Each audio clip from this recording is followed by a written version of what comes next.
কেমন দেখছেন স্যার? খুবই চমৎকার। আমরা অত্যন্ত আনন্দিত, জনগণ ভোটাররা আরো আনন্দিত। ভোট দেওয়ার পরেও তারা ভোট কেন্দ্রের বাইরে অপেক্ষা করছে।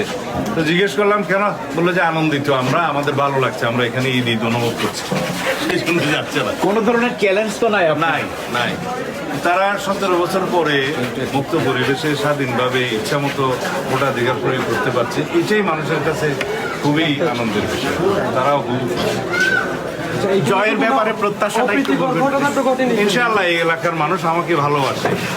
দীর্ঘ 30-35 বছর যাবৎ তারা আমাকে নির্বাচিত করে আসছে, আমিও তাদেরকে ভালোবাসি, আমার উপরে তাদের আস্থা আছে। ইনশাআল্লাহ আমি আশা করি তারা আমাকে এবারও নির্বাচিত করবে। ভাই আমরা কালকে তো হচ্ছে মানে সারা রাত দেখলাম জামাতের পক্ষ থেকে টাকা বিতরণ করা হচ্ছে, অনেকগুলো বিষয় আমরা দেখেছি। তো এই বিষয়ে কি বলবেন? ওরাও বিএনপিকে অনেকগুলো হচ্ছে অভিযোগ করছে, বিএনপি বিতরণ করছে এরকম বলে।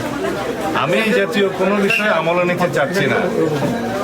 বাংলাদেশ জামাত ইসলামের পক্ষ থেকে বিভিন্ন জায়গায় তাদের দায়িত্বশীল নেতৃবৃন্দ, জামাতের আমির সহ অন্যান্য জায়গায় তারা এই জাতীয় কিছু অর্থ বহন করার ঘটনায় তারা ধৃত হয়েছে, তাদের বিচার হয়েছে, সামারি ট্রায়াল হয়েছে, শুনেছি সাজাও হয়েছে।